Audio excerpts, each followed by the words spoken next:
طيب.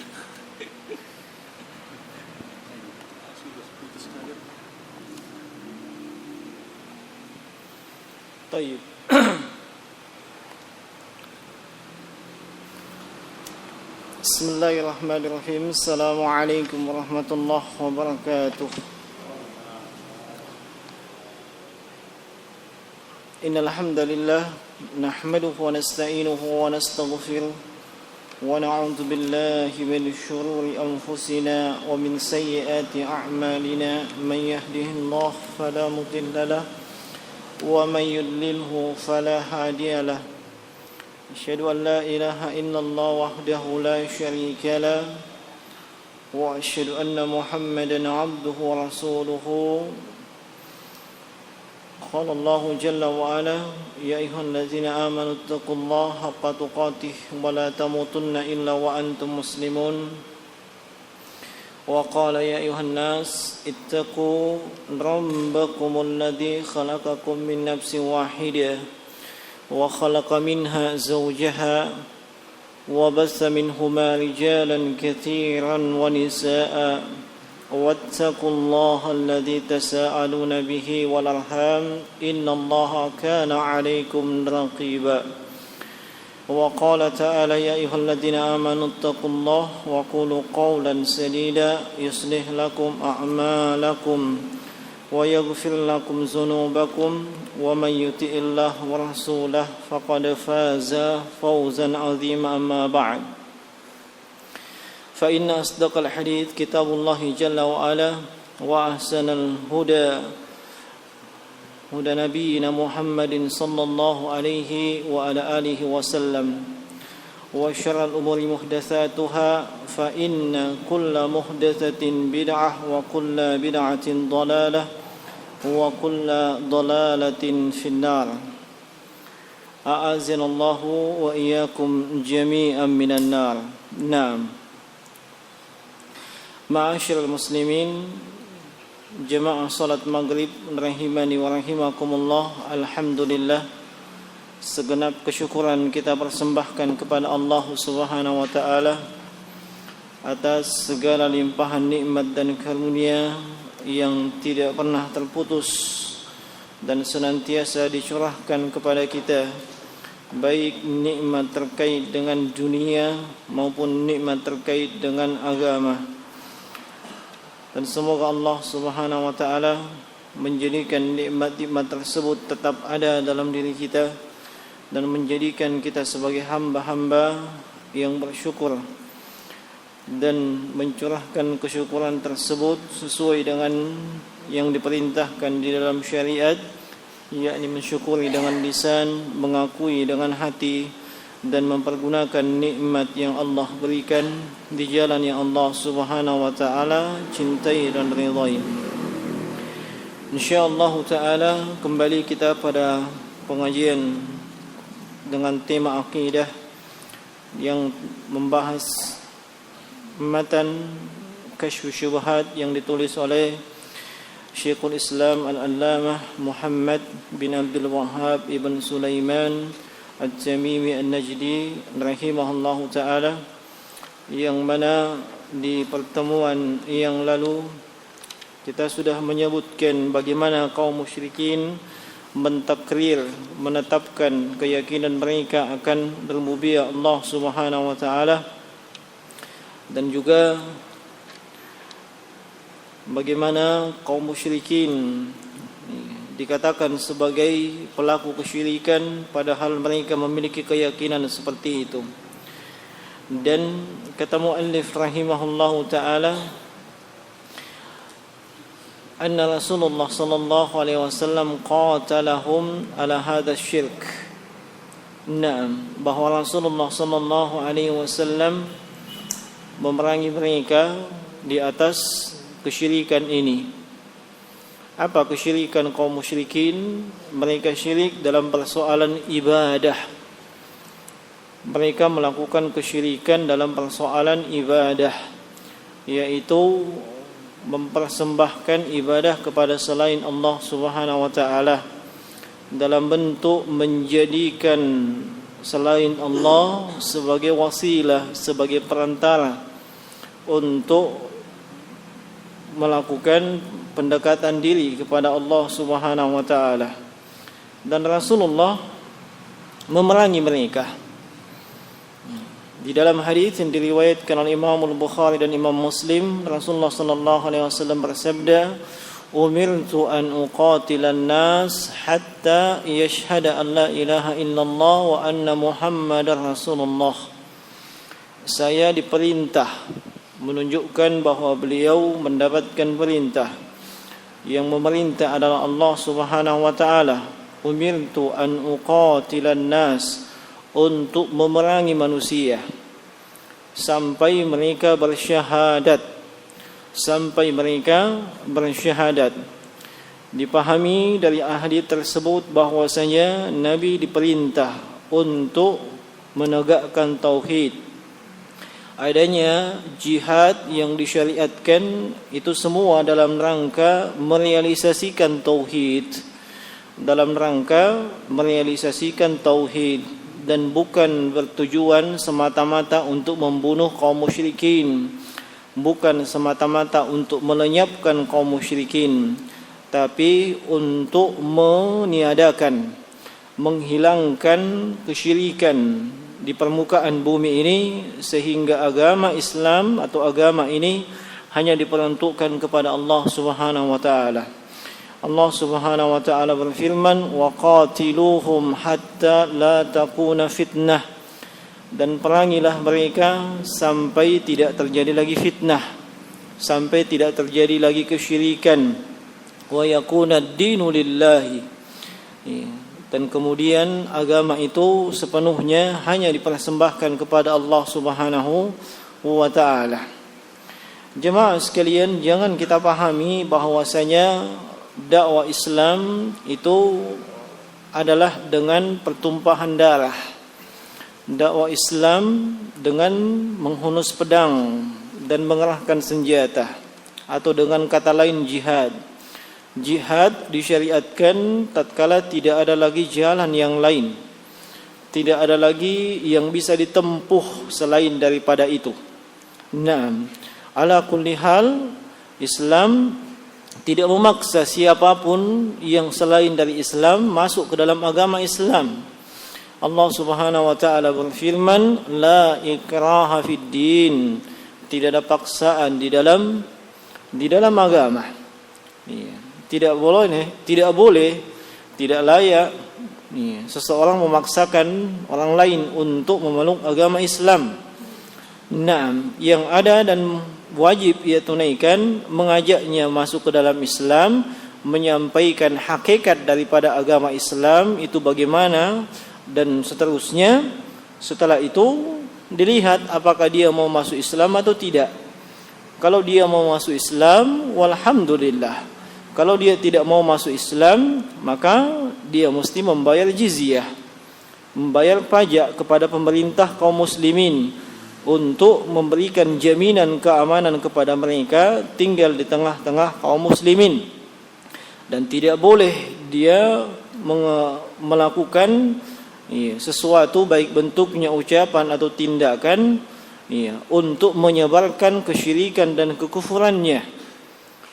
Dan juga tidak boleh mereka melakukan sesuatu, baik bentuknya ucapan dan tindakan, yang menyakiti kaum muslimin dan berusaha untuk meruntuhkan agama Islam. Kapan ada yang melakukan seperti itu, maka diperintahkan untuk bertaubat. Kalau ia tidak mau bertaubat, barulah ditegakkan namanya syariat jihad. Nah, sehingga jangan dipahami, sekali lagi kita ingatkan bahwa jihad itu jalan pertama. Tidak, itu jalan terakhir, tidak ada lagi jalan yang lain. Nah, selain daripada jalan tersebut. Dan Nabi SAW menegakkan jihad, demi tegaknya syahadah, demi tegaknya tauhid. Nah, dan beliau memerangi kesyirikannya. Bukan semata-mata dendam kepada kaum musyrikin, bukan semata-mata dendam kepada kaum kafir, tidak. Beliau memerangi kesyirikan. Wa da'ahum ila ikhlasil ibadah, dan mengajak mereka untuk mengikhlaskan ibadah hanya kepada Allah Subhanahu wa taala. wa da'ahum ila ikhlasil ibadati lillahi wahdah. Iya. Beribadah ikhlas hanya kepada Allah Subhanahu wa taala, satu-satunya zat yang paling berhak untuk diibadahi. Allah Subhanahu wa taala berfirman dalam surah Al-Jin di ayat yang ke-18, "Fala tad'u ma'allahi ahadan." Maka jangan kalian memohon, berdoa, menyeru bersama dengan Allah, dengan sesuatu apapun. Dengan sesuatu apapun. Di sini Allah berfirman, "Ma'allahi." Naam. Menunjukkan bahwasanya di samping dia memohon kepada Allah, dia juga memohon kepada selain Allah, dan semuanya masuk dalam lingkup kesyirikan. Ada yang murni kesyirikan, memohon kepada selain Allah dan tidak memohon kepada Allah, itu kesyirikan yang murni. Iya. Syirikan yang mengeluarkan pelakunya dari Islam. Iya. Naam. Dan ada juga ia memohon kepada Allah, tapi juga memohon kepada selain Allah Subhanahu wa taala. Naam. Dan Allah Subhanahu wa taala berfirman dalam surat Ar-Ra'd di ayat yang ke-14, "Lahu da'watul haqq walladzina yad'una min dunihi la yastajibuna lahum bisyai." Iya, milik Allah itu adalah dakwah yang ajakan yang al-haq, ajakan yang benar. Walladzina yad'una min dunihi, dan siapapun yang menyeru, berdoa, beribadah kepada selain Allah Subhanahu wa taala, la yastajibuna lahum bisyai. Siapapun yang dia seru itu tidak bisa mengabulkan seruan dan permohonannya. Naam. Wa tahaqqaqta anna Rasulullah sallallahu alaihi wasallam qatalahum liyakuna ad-du'a kulluhu lillah. Dan Anda meyakini bahwasanya yang namanya Rasulullah sallallahu alaihi wasallam memerangi mereka supaya mereka hanya menyeru, mereka hanya berdoa hanya kepada Allah Subhanahu wa taala, bukan kepada berhalanya, bukan pula kepada selain daripada Allah Subhanahu wa taala yang lainnya. Di sini berdoa itu ada dua macam. Yang ini juga sudah pernah kita singgung ya. Doa itu ada dua macam. Ada doa yang disebut dengan doaul ibadah, dan ada doa yang disebut dengan doaul mas'alah. Ada doa yang disebut doaul ibadah, doa yang murni ibadah. Dan itu adalah lisanul hal. Keadaan atau kondisi seseorang yang menunjukkan dia berdoa, padahal meskipun dia tidak mengucapkan permohonan. Seperti orang yang melaksanakan ibadah salat atau salat maghrib yang kita laksanakan tadi. Mungkin kita tidak berdoa untuk mohon ampunan, tapi dengan ibadah salat tersebut kita berkeinginan supaya dosa kita diampuni. Kita berkeinginan supaya kita mendapatkan rahmat. Kita berkeinginan supaya mendapatkan pahala di sisi Allah Subhanahu wa taala. Ini sama saja dengan berdoa meski dia tidak ungkapkan. Semua ibadah yang dilakukan oleh manusia, oleh seorang muslim atau muslimah, yang tujuannya untuk mendapatkan pahala, mendapatkan rahmat, dijauhkan dari dosa, dijauhkan dari neraka, keadaannya itu yang menunjukkan bahwa dia sedang berdoa kepada Allah Subhanahu wa taala. Ini disebut dengan doaul ibadah.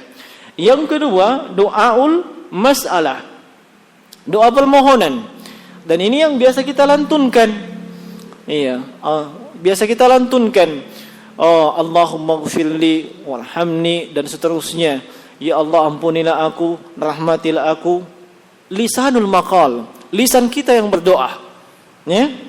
Lisan kita yang berdoa sesuai dengan hajat dan kebutuhan kita masing-masing.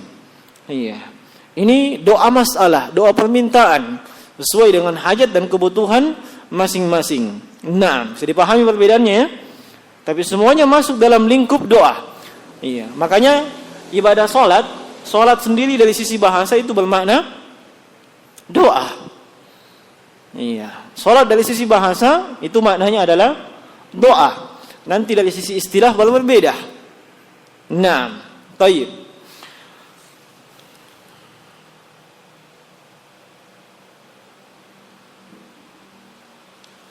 Kemudian di sana ada doa yang merupakan bentuk kesyirikan,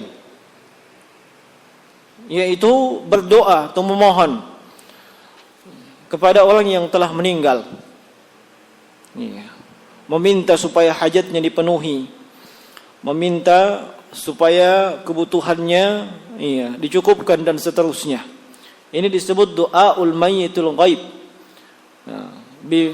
Yang seperti ini tentunya termasuk dalam lingkup kesyirikan, sebab doa adalah ibadah dan doa hanya dipersembahkan kepada Allah Subhanahu wa taala semata, tidak kepada selain Allah Subhanahu wa taala. Di sisi lain, kalau kita memohon atau kalau ada yang berdoa kepada selain Allah, apalagi itu kepada yang sudah meninggal, maka la yasma'u du'aakum. Mereka tidak mendengarkan doa kalian. Naam. Mereka juga tidak bisa mengabulkan doa kalian. Naam. Demikian pula kalau ada yang berdoa kepada malaikat, meminta kepada malaikat atau meminta kepada orang saleh, itu sama saja dia melakukan ibadah yang ibadah tersebut ia persembahkan kepada selain Allah. Doa hanya kepada Allah Subhanahu wa taala. Wadzabhu kulluhu lillah. Demikian pula ibadah yang lain seperti penyembelihan. Menyembelih hanya kepada Allah Subhanahu wa taala. Naam, dan penyembelihan ini ada berbagai macam ya. Ada penyembelihan dilihat dari sisi niat dan tujuannya. Naam. Ada penyembelihan dalam rangka ad-diyafah dan itu hukumnya mubah, boleh.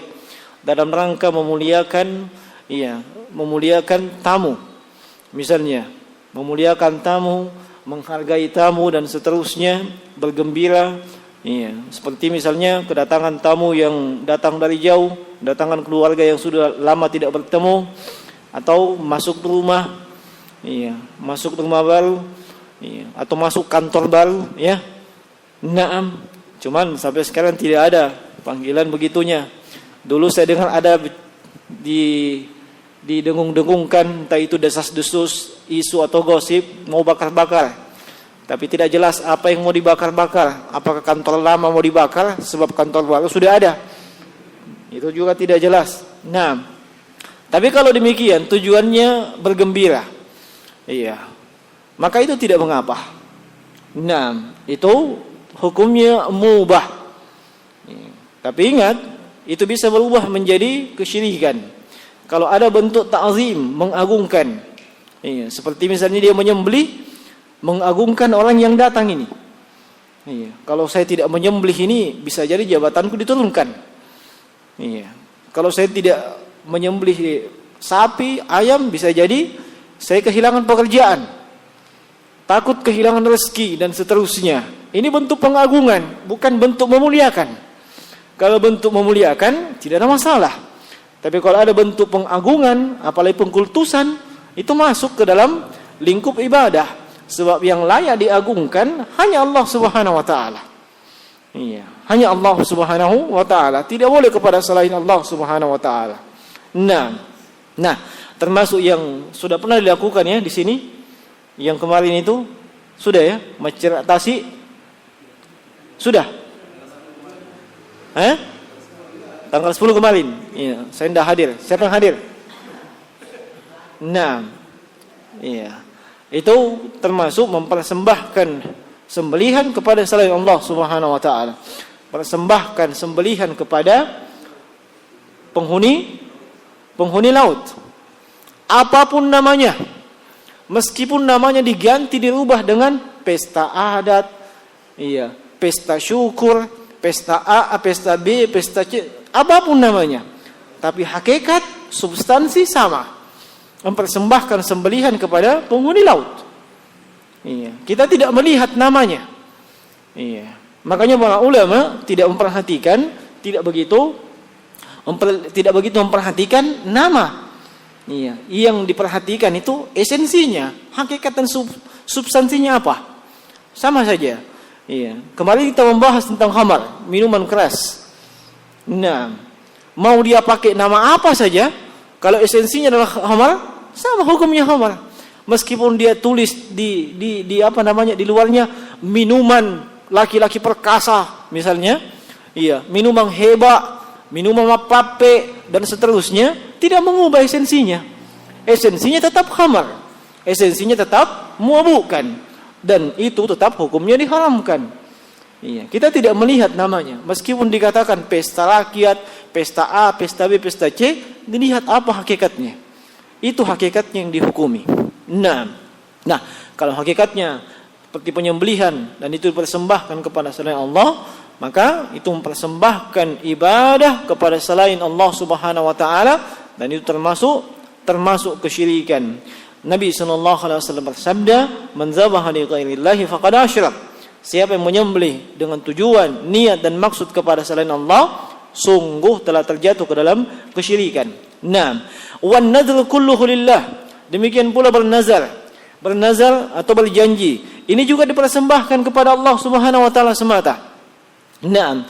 Nazar, seseorang berjanji dalam dirinya, berjanji dengan dirinya, dan dia ucapkan untuk melakukan suatu amalan yang sunnat, untuk melakukan suatu amalan yang asalnya tidak wajib, iya, ketika terpenuhi persyaratan atau tidak terpenuhi persyaratan.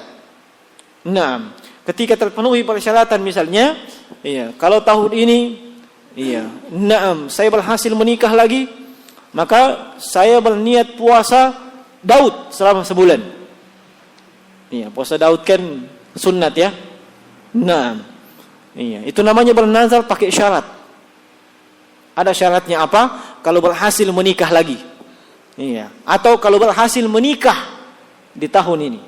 Nah, maka dia bernazar, dia akan puasa Daud selama sebulan. Nah, ini hukum puasa Daud asalnya sunnat, tapi karena dia bernazar menjadi hukumnya wajib. Nah, sama saja. Kalau perdagangan saya sukses, saya berhasil mencapai keuntungan sekian dan sekian, maka saya akan potong kambing. Potong kambing asalnya mubah, boleh. Apalagi untuk dimakan-makan, untuk bergembira. Tapi itu menjadi wajib tatkala dia nazarkan. Nah, itu kalau ada persyaratannya. Ada juga yang tidak menggunakan persyaratan. Ada yang juga tidak menggunakan persyaratan. Pokoknya, saya berniat untuk melakukan puasa sunat bulan depan setiap Senin dan Kamis. Tidak ada syaratnya. Itu ibadah yang asalnya sunat menjadi wajib. Nah, dan para ulama sebahagiannya mereka menghukumi hukum dari nazar tersebut adalah suatu hal yang makruh. Kenapa? Sebab nanti dia melakukan suatu ibadah dalam keadaan terpaksa. Nanti dia melakukan suatu ibadah sebabkan ada nazarnya. Seandainya tidak ada nazarnya, dia tidak melakukan ibadah tersebut. Nah, dia tidak melakukan ibadah tersebut. Nah, nazar juga hanya dipersembahkan kepada selain Allah Subhanahu wa taala. Kapan dipersembahkan kepada selain Allah? Masuk juga dalam lingkup kesyirikan. Nah, masuk juga dalam lingkup kesyirikan. Seperti misalnya, kalau saya berhasil menunaikan ibadah haji tahun ini, pulang dengan selamat, maka saya akan potong sapi di Kobang. Tahu Kobang? Orang Makassar itu tahu. Kalau orang Palopon tidak tahu mungkin. Kobang. Itu kuburannya. Entah mungkin Al-Allamah, Syekh Yusuf, rahimahullahu taala. Nah, yang konon kabarnya, penyebar agama Islam di Kabupaten Goa, di Provinsi Sulawesi Selatan, di negara Republik Indonesia. Nah, itu yang sampai beritanya kepada saya. Nah, kalau berhasil pulang dari menunaikan ibadah haji tahun ini, dia akan potong sapi di sana. Itu kan nazar. Nazar tersebut tidak dibolehkan ditunaikan, sebab itu dalam rangka maksiat kepada Allah. Bernazar dengan sesuatu yang bentuknya ibadah, dan ibadah tersebut dia persembahkan kepada selain Allah Subhanahu wa taala. Nah, dan Nabi sallallahu alaihi wasallam itu menyebutkan, man nazara li yuti Allah Iya. Barang siapa yang bernazar untuk mentaati Allah, maka hendaklah ditunaikan ketaatannya. Dan barang siapa yang bernazar bermaksiat kepada Allah, tidak boleh ditunaikan nazarnya. Naam. Wal istighasatu kulluha lillah. Demikian pula dengan istighasah. Iya, istighasah ini permohonan khusus. Iya, di saat yang genting, di saat yang kritis, di saat yang emergensi. Dia lebih khusus dibandingkan isti'anah. Isti'anah memohon pertolongan. Iya, dalam kondisi umum. Iya. Tapi kalau istighasah dalam kondisi yang sulit, sempit dan kritis. Naam. Dalam kondisi sempit dan kritis. Misalnya di Palopo sudah 6 bulan atau sudah setahun tidak turun hujan. Naam. Maka ada yang melakukan istighasah. Iya. Istighasah memohon pertolongan di saat yang sulit dan sempit seperti itu. Dan ini tidak boleh dipersembahkan kepada selain Allah. Istighasah itu hanya murni haknya Allah Subhanahu wa taala. Sebab yang menolong, yang memberikan pertolongan itu hanya Allah Subhanahu wa taala. Wa jami' anwa'il ibadat kullu lillah. Demikian pula seluruh jenis-jenis ibadah itu hanya dipersembahkan kepada Allah Subhanahu wa taala. Naam. Kemudian wa arafta, dan engkau mengetahui anna ikrarahum bi tauhidir rububiyyati lam yudkhiluhum fil islami, bahwasanya kaum musyrikin pengakuan mereka, penetapan mereka akan tauhid rububiyah belum memasukkan mereka ke dalam Islam. Ini sudah dimaklumi. Wa qasduhum lil malaikati wal anbiya'i wal awliya yuriduna syafa'atuhum wat taqarrub ila Allah bidzalik huwa alladhi ahalla dima'ahum wa amwalahum. Dan tujuan mereka untuk malaikat, nabi dan para wali-wali, mereka menginginkan syafaat dan pendekatan diri kepada Allah dengan perantara tersebut. Iya, wa huwa alladhi ahalla dima'ahum wa amwalahum. Dan itulah sebenarnya yang menghalalkan namanya darah dan harta mereka. Itu disebabkan apa? Kekufuran. Iya. Seorang muslim begitu dia masuk ke dalam Islam, begitu dia memeluk agama Islam, maka haram atas muslim yang lainnya menumpahkan darahnya, mengambil hartanya, iya, menodai kehormatannya, iya, mencela nasabnya dan seterusnya. Iya. Itu iya, hak seorang muslim, iya, ketika dia masuk ke dalam Islam. Tapi ketika dia keluar dari agama Islam, iya, maka hak-hak tersebut tidak ada lagi pada dirinya. Tidak ada lagi pada dirinya. Nah, iya, otomatis iya boleh ditumpahkan darahnya, diambil hartanya dan seterusnya. Tapi itu kembali kepada ulil amri, bukan hukum individu. Bukan individu atau person yang menjalankan hukum tersebut, tapi itu adalah dijalankan oleh ulil amri. Arabta hina idzin at-tauhid alladhi da'at ilaihi ar-rusul wa aba an al-iqrar bihi al-musyrikin. Kau mengetahui bahwasanya ketika itu at-tauhid yang Rasulullah sallallahu yang para rasul itu mengajak kepada tauhid tersebut, dan kaum musyrikin menolak untuk mentauhidkan Allah Subhanahu wa taala. Wa hadha at-tauhid huwa makna qauluka la ilaha illallah. Dan tauhid inilah yang merupakan makna, iya, dan kandungan daripada la ilaha illallah, yaitu apa? La ma'budu bihaqqin illallah. Tidak ada yang diibadahi, tidak ada yang disembah, yang paling berhak disembah kecuali Allah Subhanahu wa taala. Disinilah letak perbedaan, iya, letak perbedaan keyakinan kaum musyrikin. Naam, mereka tidak mau mengucapkan la ilaha illallah sebab mereka itu adalah bangsa Arab asli, tak paling tahu bahasa Arab. Naam, mereka tahu makna dan kandungan dari kalimat la ilaha illallah, sehingga mereka tidak mau mengucapkan kalimat tersebut. Fa innal ilahu indahum huwa alladhi yaqsudu li ajlihi hadhihi al-umur sawa'un kana malakan aw nabiyyan aw waliyan aw syajaratan aw qabran aw jinniyan lam yuridu anna al-ilahu wal khaliqur razzaqul mudabbir fa innahum ya'lamuna anna dhalika lillah anna dhalika lillahi wahda kama qaddamat laka. Naam. Dan al-ilah di sisi mereka adalah yang mereka maksudkan dari perkara itu, ya, apakah itu bentuknya adalah malaikat ataupun nabi ataupun wali atau bentuknya pohon, kuburan, jin, iya. Mereka tidak memaksudkan bahwa ilah itu adalah al-khaliq, iya, pencipta, atau ar-razik yang memberikan rezeki, al-mudabbir yang mengatur urusan. Tidak. Sebab mereka meyakini hal tersebut. Iya, mereka meyakini hal tersebut.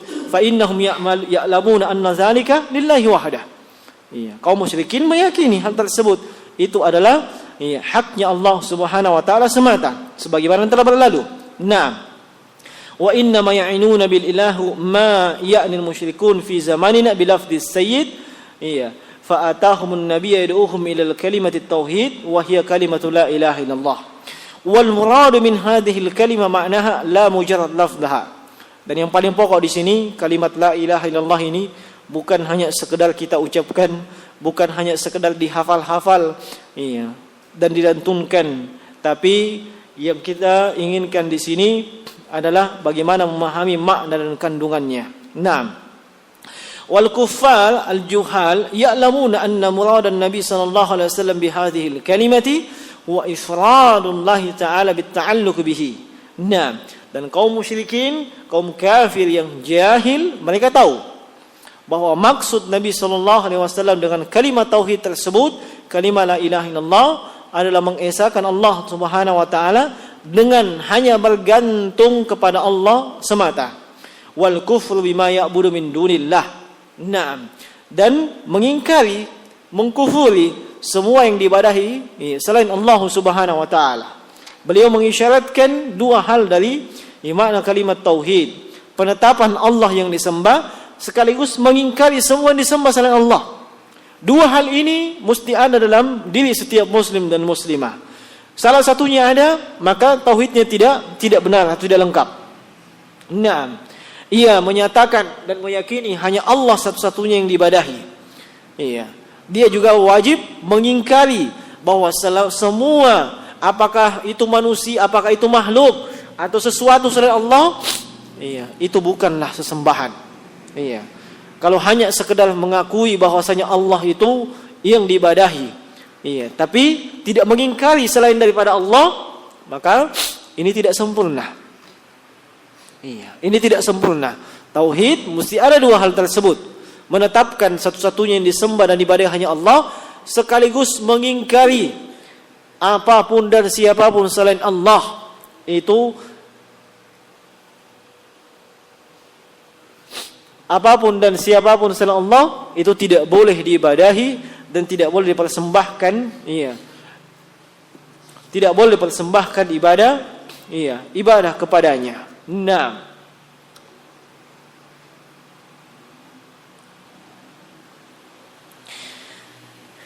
lalu kata beliau rahimahullahu taala, nah, wal kufru bima ya'budu min dunillahi wal bara'atu minhu, berlepas diri, mengingkari dan berlepas diri. Iya. Inilah sebenarnya hakikat dari Islam. Iya. Inilah definisi al-Islam. Dan saya sudah pernah sebutkan definisi Islam itu apa. Ada yang masih ingat? Ada yang masih ingat definisi Islam? Pengertian Islam dari sisi terminologi, dari sisi istilah atau dari sisi syariat? Ada yang masih ingat? Saya kasih hadiah. Saya minum dulu. Ada yang masih ingat? Oh. Itu makna bahasa. Iya. Naam. Oh, sebahagian. Iya. Iya, mengalahkan ibadah kepada Allah, terus mengingkari ibadah kepada Allah. Sebahagian juga. Ini definisi disebutkan oleh sejumlah ulama. Syekh Abdul Aziz bin Baz tatkala beliau mensyarah Nawaqidul Islam, beliau sebutkan. Iya. Syekh Muhammad bin Shalih Al-Utsaimin juga beliau sebutkan tatkala beliau mensyarah yang namanya Qawaidul Arba'ah. Naam. Dan juga tatkala beliau menjelaskan tentang usul sittah. Apa itu? Al-istislamu lillahi bit-tauhid wal inqiyadu lahu bit-ta'ah wal bara'atu minasyirki wa ahlihi. Ini saya tekankan kepada setiap ikhwan yang betul-betul ingin belajar dengan baik. Ketika belajar, perhatikan pertama, detailkan itu definisi-definisi. Detailkan definisi-definisi. Ketika disebutkan isti'anah, detailkan definisinya apa. Istighasah, detailkan definisinya apa. Naam. Kemudian at-tafarruqat, perbedaan-perbedaan, detailkan itu. Naam. Sehingga tidak ilmunya tidak rancu. Ilmunya tidak rancu. Dia punya landasan ilmiah. Tidak hanya sekedar bayang-bayangan saja, kira-kira dan seterusnya. Nah, Islam definisinya apa dari sisi bahasa, definisinya apa dari sisi istilah.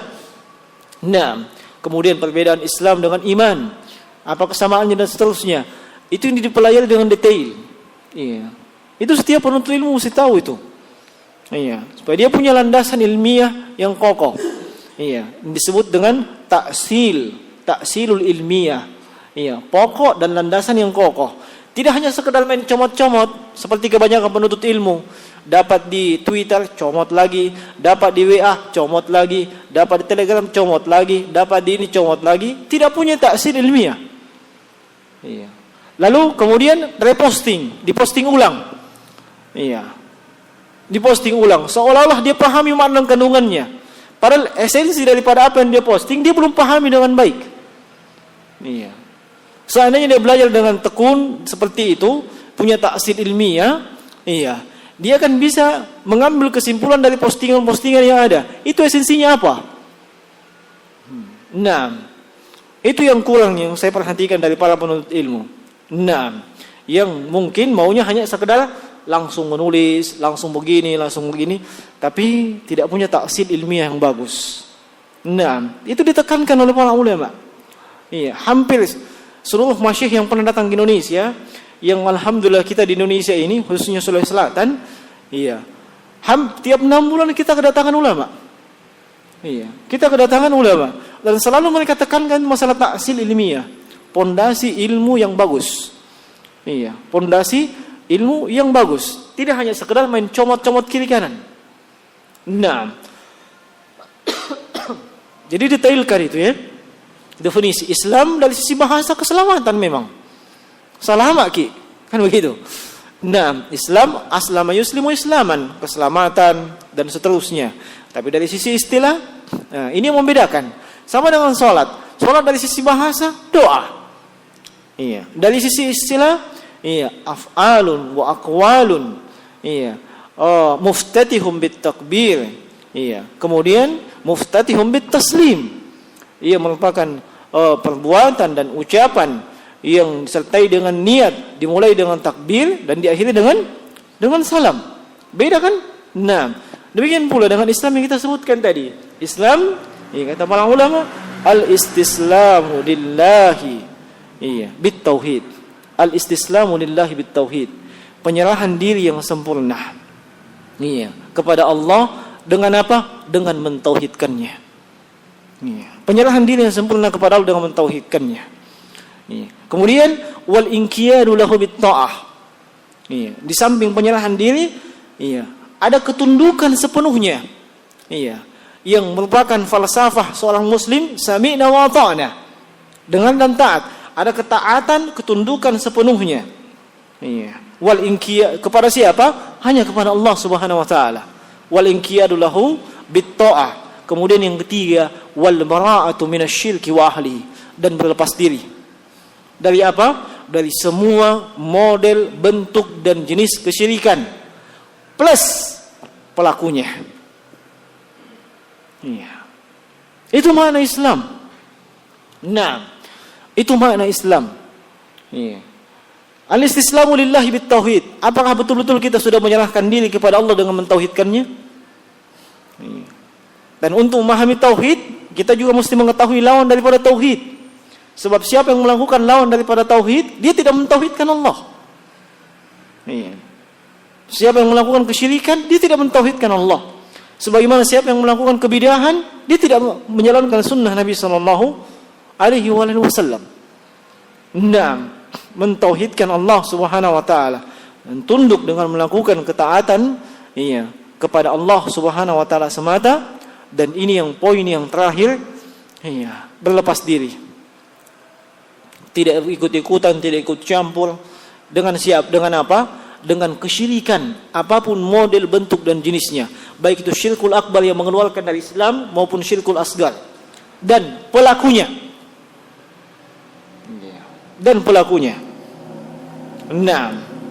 Jadi pahami ya? Iya. Sudah berapa kali saya sebutkan itu yang lalu. Mungkin dari sini ada yang mencatat, ya. Supaya nanti ketika saya tanya, tahu Islam itu apa? Iya. Seleng, ya. Kalau bahasa kita cocok enggak? Kali itu bahasa Bugis, seleng. Yang penting kita sudah Islam dan seterusnya. Alhamdulillah kita sudah Islam. Itu hidayah dari Allah. Jaga hidayah itu dengan baik. Tapi kita masih butuh hidayah satu lagi. Apa itu? Hidayah untuk menjalankan Islam. Hidayah untuk menjalankan Islam. Itu rahasia kenapa ihdinas siratal mustaqim senantiasa kita wajib baca. Meskipun kita sudah masuk ke dalam Islam, kan sudah dapat hidayah, sudah ada di jalan mustaqim, jalan al-Islam. Tapi kenapa mesti kita baca lagi terus? Iya, kata Syekh Abdul Rahman Nasir As-Sa'di, hidayah yang kita masih butuhkan apa? Hidayah itu fil Islam. Hidayah itu ila tariq wa hidayah itu fit tariq. Hidayah menuju kepada Islam dan hidayah di atas Islam. Maksudnya apa? Untuk menjalankan keislaman kita ini butuh juga hidayah. Butuh juga hidayah dari Allah Subhanahu wa taala. Sudah masuk waktu? Baik, ada yang mau bertanya silahkan. Supaya tidak terkesan bahwa kajian kita ini itu hanya sekedar apa? Satu pihak saja. Mungkin sudah yang hadir bosan diceramahi. Gantian. Tidak ada masalah. Silakan bertanya kalau memang ada hal-hal yang mungkin mengganjal. Dan insyaallah kita jawab kalau kita tahu. Baik. Tadi kan bahwa tasdid dari pelaku kesyirikan maksudnya dimaksud tasdid dari pelaku. Apakah menjauhi atau berlepas diri dari pelaku kesyirikan. Pertama, bentuk berlepas diri dari pelaku kesyirikan, kita nasihati dia. Kita mengingkari perbuatannya. Kita mengingkari perbuatannya bahwasanya itu kesyirikan. Dinasihati dan dinasihati. Nasihat tidak mempan, jangan dekat-dekat dengan dia. Jangan dekat-dekat dengan dia. Demikian. Tidak langsung langsung dihindari begitu saja, tidak. Dinasihati dulu. Dinasihati dulu dengan baik. Tapi kita mesti mengingkari perbuatan kesyirikannya. Bukan ikut-ikutan dengan kesyirikannya. Itu mengingkari dengan hati. Tapi ada bentuk nasihat. Setelah dinasihati sampai ilmu kepadanya, sampai hujah kepadanya, kita berlepas diri. Tidak dekat dengan dia. Tidak kemudian kita bersama dengan dia dan seterusnya. Tinggal dilihat. Kalau kesyirikannya syirkul akbar, kita mesti berlepas diri secara total. Sebab syirkul akbar mengeluarkan pelakunya dari lingkup Islam. Mengeluarkan pelakunya dari lingkup Islam. Allah Subhanahu wa taala berfirman, "La tajidu qauman yu'minuna billahi wa rasuli yuhadduna man haddallah walau kanu aba'ahum." Dan seterusnya. Kalian tidak akan mendapati seorang yang betul-betul beriman kepada Allah dan Rasulnya, yuwaddun. Mereka saling berkasih sayang, saling menyayangi terhadap siapa? Orang-orang yang mengingkari Allah Subhanahu wa taala. Tidak ada itu. Itu bukan sifat kaum mukminin. Walau kanu abahum, meskipun itu adalah keluarga mereka sendiri. Meskipun itu keluarga mereka sendiri. Hanya jemaah sekalian, dalam penerapan tolong diperhatikan hal-hal yang terkait dengan masalah itu. Seperti kesyirikan terjadi dalam keluarga, kesyirikan dilakukan oleh orang tua kita. Orang tua kita meskipun pelaku kesyirikan, apakah itu syirkul asghar atau syirkul akbar, dia pasti masih punya hak sebagai orang tua. Iya. Kita masih punya kewajiban berbakti kepada orang tua meskipun dia pelaku kesyirikan.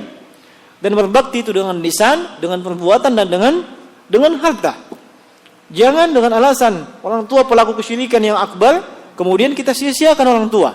Thayyib, kita berlepas diri dengan kesyirikannya. Iya. Tapi haknya dia sebagai orang tua tetap ada. Demikian pula hak keluarga. Iya. Demikian pula hak tetangga. Mereka masih punya hak sebagai tetangga, hak sebagai keluarga. Iya. Dan kita berlepas diri sesuai dengan tingkatan kesyirikan yang dilakukan. Nah, sesuai dengan tingkatan kesyirikan yang dia lakukan. Wallahu a'lam. Cukup? Cukup ya? Sudah masuk waktu? Abu? Masuk waktu, Abu? Baik, sudah masuk waktu. Demikian. Ini yang bisa kita sampaikan di kesempatan petang hari ini. Mohon maaf atas segala kekurangan. Yang benar datang dari sisi Allah Subhanahu wa taala, yang keliru datang dari kami. Kami mohon ampun kepada Allah Subhanahu wa taala dan kami minta maaf kepada seluruh jemaah sekalian. Subhanallahi wa bihamdik, asyhadu an la ilaha illa anta, astaghfiruka wa atubu ilaik. Assalamualaikum warahmatullahi wabarakatuh.